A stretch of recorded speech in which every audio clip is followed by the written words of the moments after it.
sebenarnya untuk diskusi. Saya ingin berbagi sedikit tentang pengalaman saya selama mengikuti CGP, calon guru penggerak. Ini judulnya adalah pembahasan modul 1.4 budaya positif oleh Nurul Amatul Fadilah.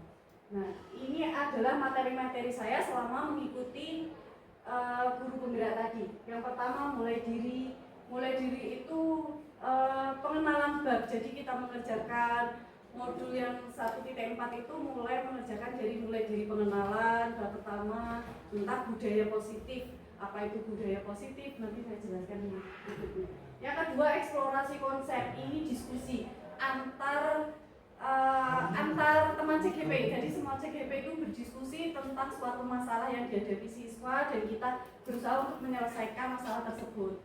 Yang ketiga, ruang kolaborasi. Ini diskusi juga. Ruang kolaborasi itu diskusi. Kita dibagi beberapa kelompok. Jadi satu kelas itu ada 10 CGP, kita dibagi menjadi 3 kelompok. Jadi membahas masalah tentang anak juga. Masalahnya yang pertama, kalau dulu saya dapat masalah anak itu sering terlambat sekolah dan bagaimana cara menyelesaikannya, cara memotivasi anak tersebut supaya tidak terlambat. Yang keempat adalah demonstrasi konseptual. Ini berkaitan dengan semua materi. Jadi demonstrasi ini isinya itu tentang ruang kolaborasi, eksplorasi, dan mulai diri itu jadi satu. Untuk yang kelima, koneksi antar materi itu sama. Jadi nanti ada beberapa pertanyaan tentang misalnya kasus pertama apa, terus bagaimana penyelesaiannya, itu di koneksi materi. Yang ketiga, 6, jurnal refleksi mingguan. Jurnal ini adalah jurnal kegiatan. Jadi kegiatan saya selama CGP itu apa aja nanti dirangkum dalam jurnal Dwi mingguan. Yang ketujuh, aksi nyata. Aksi nyata yang saya lakukan sekarang adalah pengimbasan kepada Bapak Ibu guru. Semoga nanti bermanfaat untuk kita dan juga panjenengan semuanya. Kesimpulan saya mengenai peran saya dalam menciptakan budaya positif di sekolah. Jadi saya itu harus memberikan dampak. Saya harus menggerakkan teman-teman saya budaya positif. Budaya positif itu hal-hal yang positif yang akan berdampak untuk lingkungan sekitar kita. Jadi budaya positif apa? Kalau sekolah kita kan sudah penerapan budaya positif ya. Budaya positif dari mulai berjabat tangan setiap pagi itu juga termasuk budaya positif. Jadi meningkatkan kesopanan anak, seperti itulah. Nah, yang kedua adalah sopan santun. Jadi kita harus meningkatkan sopan santun peserta didik anak kita supaya kita sejak corona itu sopan santun mulai menurun ya terhadap anak, terhadap guru itu mulai menurun. Jadi budaya positif sopan santun itu mulai diterapkan setelah corona.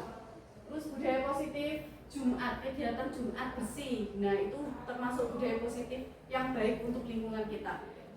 Dampaknya apa? Budaya positif yang kita terapkan selama kegiatan itu tadi.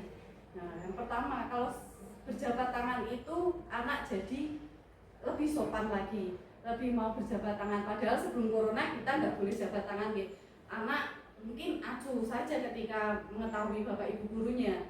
Budaya positif Jumat bersih, lingkungan kita jadi bersih, jadi rapi, jadi baik, dan sebagainya. Itu dampaknya.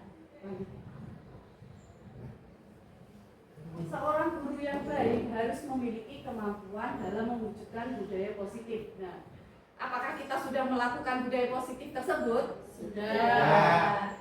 Bagus. Budaya positif tersebut dalam dijalankan dengan menerapkan konsep-konsep inti seperti disiplin positif, memahami motivasi perilaku manusia berkaitan dengan hukuman dan penghargaan, posisi kontrol seorang guru, pembuatan keyakinan kelas, dan penerapan restitusi segitiga dalam menyelesaikan masalah. Jadi ini yang saya ambil adalah posisi kontrol kita. Kita sebagai guru, posisi kontrolnya itu sebagai apa? Nah, posisi kontrol kita nanti adalah sebagai manajer ya. Sebagai manajer, cara penerapan disiplin positif, mengajarkan anak bertanggung jawab, menumbuhkan kesadaran diri dengan nilai-nilai kebajikan. Lebih ke arah disiplin untuk mengontrol siswa, dapat membuat murid memahami dan menyadari berdasarkan inovasi internal. Jadi disiplin positif ini sangat baik untuk kita sendiri. Disiplin positif sebelum kita memberikan disiplin positif kepada orang lain ya, terutama peserta didik, itu mulai dari diri kita sendiri. Apakah kita sudah disiplin? Nah, itu penerapannya itu. Di sini saya mulai menerapkan disiplin positif semenjak mengikuti CGP.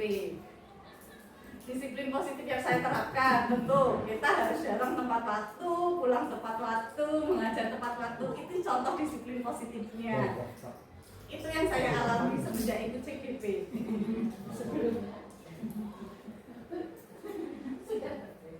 Motivasi perilaku manusia, menghindari hukuman itu sudah pasti. Kita pasti tidak senang ketika mendapatkan hukuman. Tentu saja kita sebagai guru pasti juga pernah mendapatkan hukuman, atau kita mengalami sebelumnya.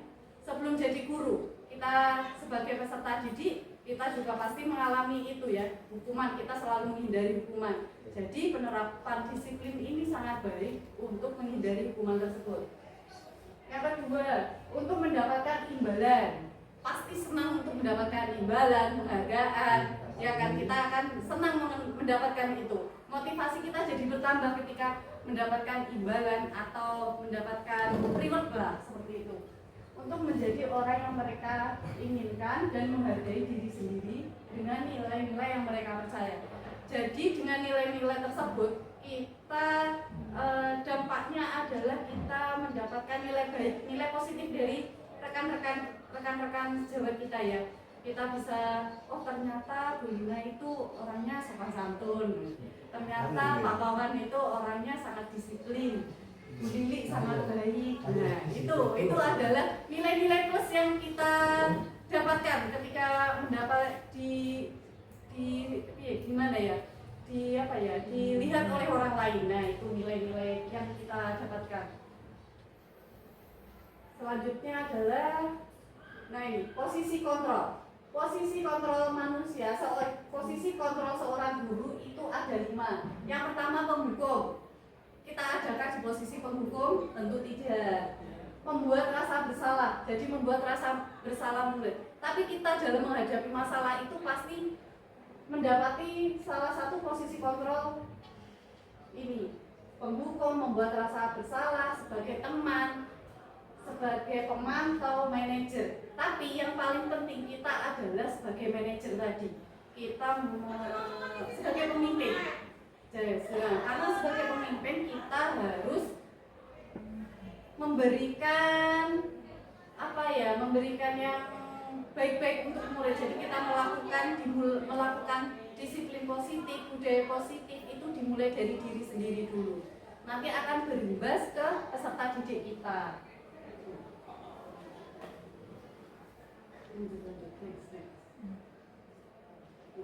Salah satu posisi kontrol kita adalah sebagai manajer. Jadi guru berperan sebagai pembuat keyakinan kelas. Keyakinan kelas itu apa sih? Keyakinan kelas itu adalah ketika kita di kelas sebagai wali kelas, kita selalu memberikan sebelum atau bisa pelajaran atau sebelum awal masuk itu ya, kita selalu memberikan gini.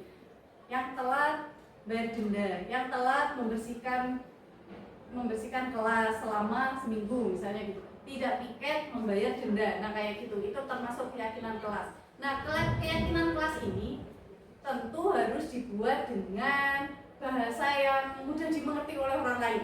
Jadi jangan bahasa yang sulit.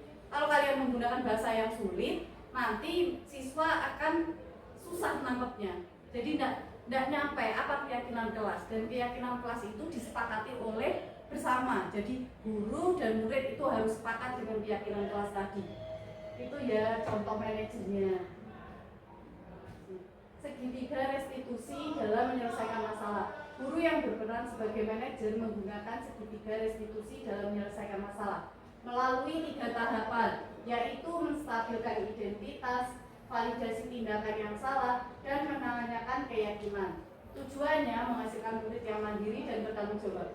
Nah ini kemarin salah satu kasus yang saya pecahkan dengan penyelesaian masalah restitusi segitiga. Jadi ada siswa yang sering terlambat. Nah, pertama kita ada adalah melakukan pendekatan dulu. Kenapa kamu sering terlambat? Kenapa kamu tidak bisa bangun pagi? Kenapa kamu misalnya kemauan untuk masuk sekolahnya itu masih sangat motivasinya kurang. Iya, masih sangat rendah, motivasinya kurang. Jadi saya sebagai wali kelas harus memberikan motivasi tersebut dengan baik, menanyakan keyakinan anak itu. Apa sih tujuan kamu sekolah? Dampaknya adalah anak tersebut sudah tidak terlambat lagi ya, sudah terlambat mungkin sekali dua kali tidak apa lagi maklumi. Wajar anak TKS seperti itu. Budaya positif, filosofi Ki Hajar Dewantara, nilai dan penggerak guru penggerak, visi guru penggerak. Dengan menjalankan budaya positif di sekolah akan memudahkan tercapainya tujuan kita. Jadi tujuan pembelajaran, tujuan kita itu untuk peserta didik itu apa? Nah, visi kita untuk peserta didik itu apa? Dengan kemajuan teknologi seperti ini, berarti visi kita adalah untuk menciptakan anak yang mandiri, inovatif, kolaboratif seperti itu. Rasa aman, nyaman di sekolah kita itu akan tercipta seperti itu. Dengan rasa nyaman itu siswa akan lebih inovatif lagi. Jadi siswa bisa kreatif, menciptakan teknologi yang baru yang mungkin bapak ibu gurunya masih belum paham, tapi anak itu bisa lebih unggul dari kita. Budaya positif dapat terwujud jika seorang guru memiliki nilai 5 nilai guru penggerak, diantaranya berpihak pada murid, mandiri, reflektif, kolaboratif, dan inovatif. Jadi kita harus mempelajari dulu nih 5 peran guru. Peran kita untuk anak peserta didik atau anak didik itu apa? Nah, kita harus mempelajari itu. Jadi kita harus berpihak pada murid ya, untuk itu. Nggak boleh sebagai penghukum. Mungkin sebagian tertentu boleh pakai penghukum. Mungkin dengan cara seperti itu anak akan lebih jerah dan mungkin mengikuti kita. Budaya positif dapat salah satu perubahan yang diingat sesuai dengan visi guru penggerak. Kalau visi saya kemarin sebagai guru penggerak adalah menciptakan siswa yang mandiri, kolaboratif, inovatif. Nah itu. Jadi saya ingin menghasilkan murid-murid saya itu yang mandiri, inovatif, kolaboratif, itu bisa bekerja sama dengan rekan-rekan satu timnya maupun di luar tim, itu mereka tetap mempunyai inovatif yang baru, yang bagus.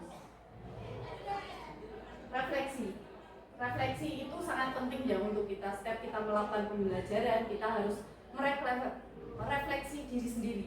Jadi apa sih yang kurang pada diri saya?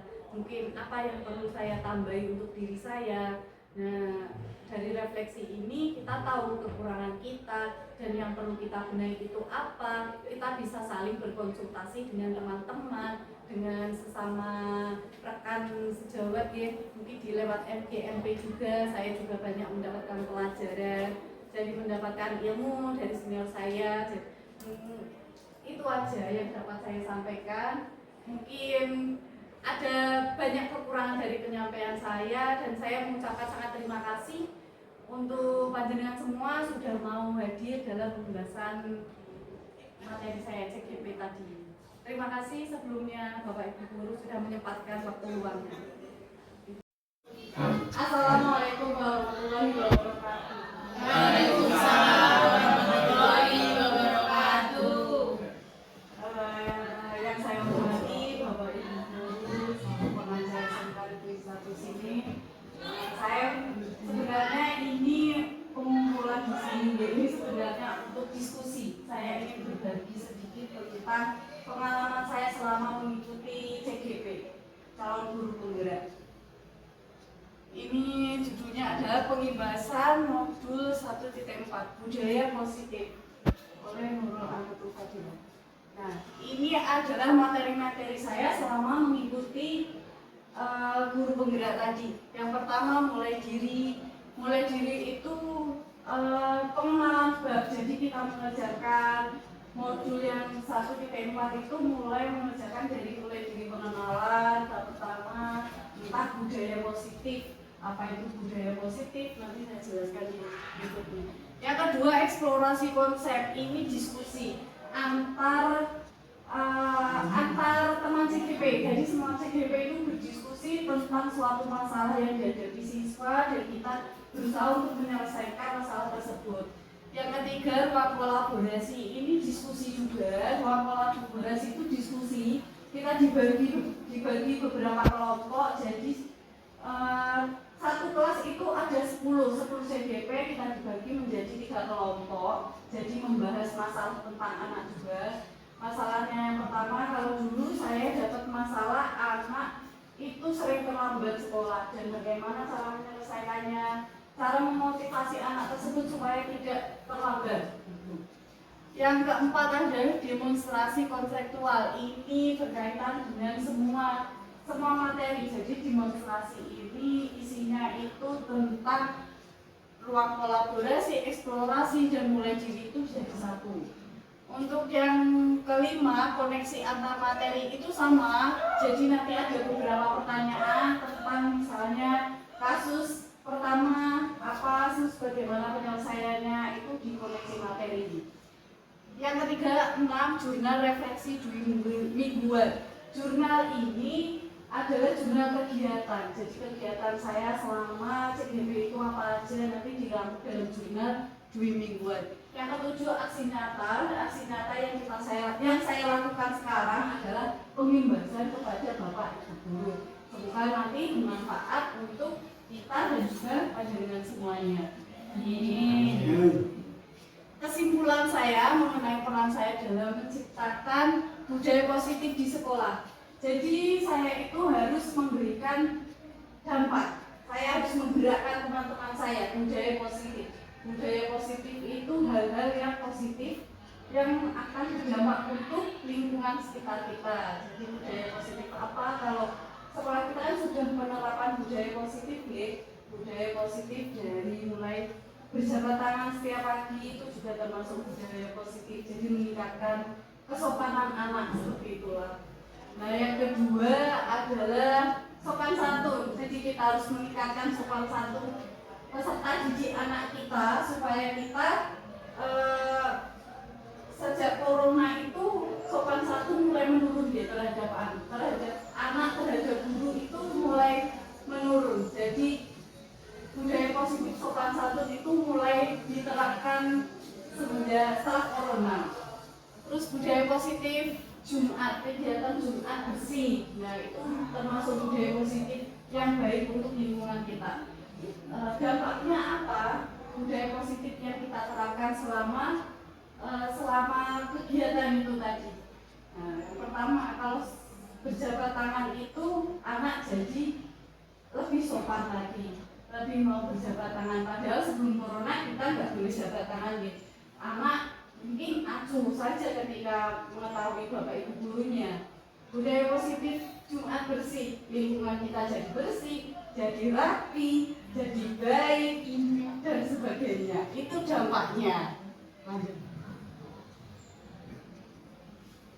Seorang guru yang baik harus memiliki kemampuan dalam mewujudkan budaya positif. Nah, apakah kita sudah melakukan budaya positif tersebut? Sudah.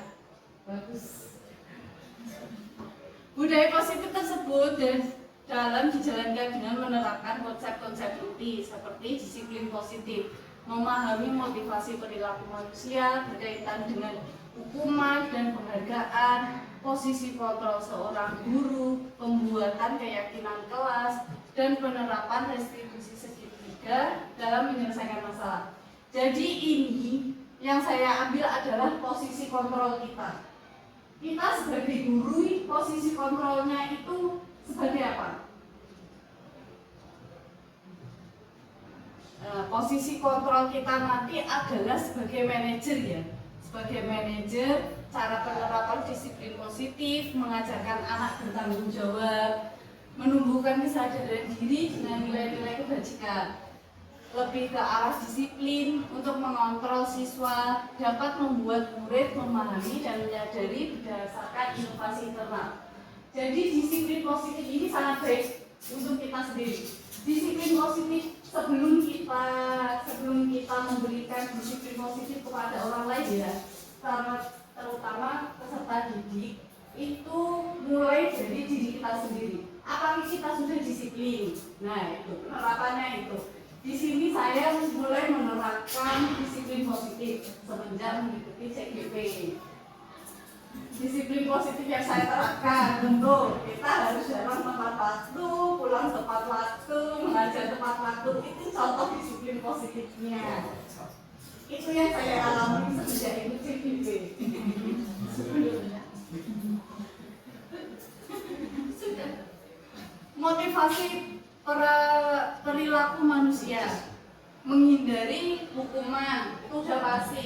Kita pasti tidak senang ketika mendapatkan hukuman. Tentu saja kita sebagai guru pasti juga pernah mendapatkan hukuman atau kita mengalami sebelumnya sebelum jadi guru. Kita sebagai peserta didik kita juga pasti mengalami itu ya, hukuman. Kita selalu menghindari hukuman. Jadi penerapan disiplin ini sangat baik untuk menghindari hukuman tersebut. Yang kedua, untuk mendapatkan imbalan. Pasti senang untuk mendapatkan imbalan, penghargaan. Ya kan, kita akan senang mendapatkan itu. Motivasi kita jadi bertambah ketika mendapatkan imbalan atau mendapatkan reward lah, seperti itu. Untuk menjadi orang yang mereka inginkan dan menghargai diri sendiri dengan nilai-nilai yang mereka percaya. Jadi dengan nilai-nilai tersebut kita dampaknya adalah kita mendapatkan nilai baik, nilai positif dari rekan-rekan sejawat kita ya. Kita bisa, oh ternyata Bu Lina itu orangnya sangat santun, ternyata Pahlawan itu orangnya sangat disiplin, Bu Lili sangat baik. Nah, itu adalah nilai-nilai plus yang kita dapatkan ketika mendapat di mana ya? Dilihat oleh orang lain. Nah, itu nilai-nilai yang kita dapatkan. Selanjutnya adalah posisi kontrol. Posisi kontrol manusia, posisi kontrol seorang guru itu ada 5. Yang pertama penghukum. Kita adakan di posisi penghukum? Tentu tidak. Membuat rasa bersalah. Jadi membuat rasa bersalah murid. Tapi kita dalam menghadapi masalah itu pasti mendapati salah satu posisi kontrol ini. Penghukum, membuat rasa bersalah sebagai teman, sebagai pemantau, manajer. Tapi yang paling penting kita adalah sebagai manajer tadi. Kita sebagai pemimpin. Karena sebagai pemimpin kita harus memberikan yang baik-baik untuk murid. Jadi kita melakukan disiplin positif, budaya positif itu dimulai dari diri sendiri dulu. Nanti akan berimbas ke peserta didik kita.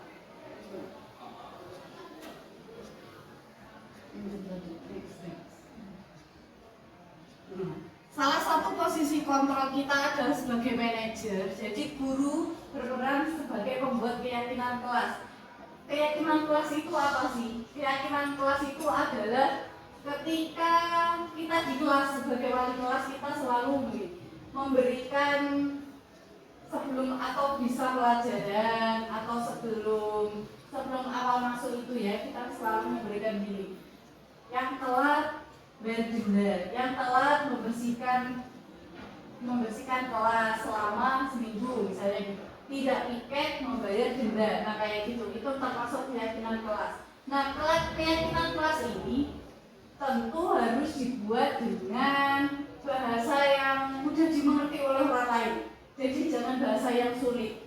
Kalau kalian menggunakan bahasa yang sulit, nanti siswa akan susah menangkapnya. Jadi tidak nyampe apa keyakinan kelas. Dan keyakinan kelas itu disepakati oleh bersama. Jadi guru dan murid itu harus sepakat dengan keyakinan kelas tadi. Itu ya contoh manajernya. Segitiga restitusi dalam menyelesaikan masalah. Guru yang berperan sebagai manajer menggunakan segitiga restitusi dalam menyelesaikan masalah melalui 3 tahapan, yaitu menstabilkan identitas, validasi tindakan yang salah, dan menanyakan keyakinan. Tujuannya menghasilkan murid yang mandiri dan bertanggung jawab. Nah ini kemarin salah satu kasus yang saya pecahkan dengan penyelesaian masalah restitusi segitiga. Jadi ada siswa yang sering terlambat. Nah, pertama kita adalah melakukan pendekatan dulu. Kenapa kamu sering terlambat? Kenapa kamu tidak bisa bangun pagi? Kenapa kamu misalnya kemauan untuk masuk sekolahnya itu masih sangat motivasinya kurang. Iya, masih sangat rendah, motivasinya kurang. Jadi saya sebagai wali kelas harus memberikan motivasi tersebut dengan baik, menanyakan keyakinan anak itu. Apa sih tujuan kamu sekolah? Dampaknya adalah anak tersebut sudah tidak terlambat lagi ya, sudah terlambat mungkin sekali 2 kali apa lagi maklumi. Wajar anak PKS seperti itu. Budaya positif, filosofi Ki Hajar Dewantara, nilai dan penggerak guru penggerak, visi guru penggerak. Dengan menjalankan budaya positif di sekolah akan memudahkan tercapainya tujuan kita. Jadi tujuan pembelajaran, tujuan kita itu untuk peserta didik itu apa? Nah, visi kita untuk peserta didik itu apa? Dengan kemajuan teknologi seperti ini, berarti visi kita adalah untuk menciptakan anak yang mandiri, inovatif, kolaboratif seperti itu. Rasa aman, nyaman di sekolah kita itu akan tercipta seperti itu. Dengan rasa nyaman itu siswa akan lebih inovatif lagi. Jadi siswa bisa kreatif menciptakan teknologi yang baru yang mungkin bapak ibu gurunya masih belum paham, tapi anak itu bisa lebih unggul dari kita. Budaya positif dapat terwujud jika seorang guru memiliki 5 nilai guru penggerak, diantaranya berpihak pada murid, mandiri, reflektif, kolaboratif, dan inovatif. Jadi kita harus mempelajari dulu ini 5 peran guru, peran kita untuk anak peserta didik atau anak didik itu apa? Nah, kita harus mempelajari itu. Jadi kita harus berpihak pada murid ya, itu nggak boleh sebagai pemukul. Mungkin sebagian tertentu boleh pakai pemukul. Mungkin dengan cara seperti itu anak akan lebih sadar dan mungkin mengikuti kita. Budaya positif dapat salah satu perubahan yang diinginkan sesuai dengan visi guru penggerak. Kalau visi saya kemarin sebagai guru penggerak adalah menciptakan siswa yang mandiri, kolaboratif, inovatif. Nah itu. Jadi saya ingin menghasilkan murid-murid saya itu yang mandiri, inovatif, kolaboratif itu bisa bekerja sama dengan rekan-rekan satu timnya maupun di luar tim itu mereka tetap mempunyai inovatif yang baru, yang bagus. Refleksi itu sangat penting ya untuk kita. Setiap kita melakukan pembelajaran kita harus merefleksi diri sendiri. Jadi apa sih yang kurang pada diri saya? Mungkin apa yang perlu saya tambahin untuk diri saya? Nah, dari refleksi ini kita tahu kekurangan kita dan yang perlu kita benahi itu apa. Kita bisa saling berkonsultasi dengan teman-teman, dengan sesama rekan sejawat ya, mungkin di lewat MGMP juga. Saya juga banyak mendapatkan pelajaran dari mendapatkan ilmu dari senior saya. Jadi itu aja yang dapat saya sampaikan. Mungkin ada banyak kekurangan dari penyampaian saya dan saya mengucapkan sangat terima kasih untuk panjenengan semua sudah mau hadir dalam pembahasan materi saya CGP tadi. Terima kasih sebelumnya Bapak Ibu Guru sudah menyempatkan waktu luang. Ikuti kami. Assalamualaikum warahmatullahi wabarakatuh. Waalaikumsalam.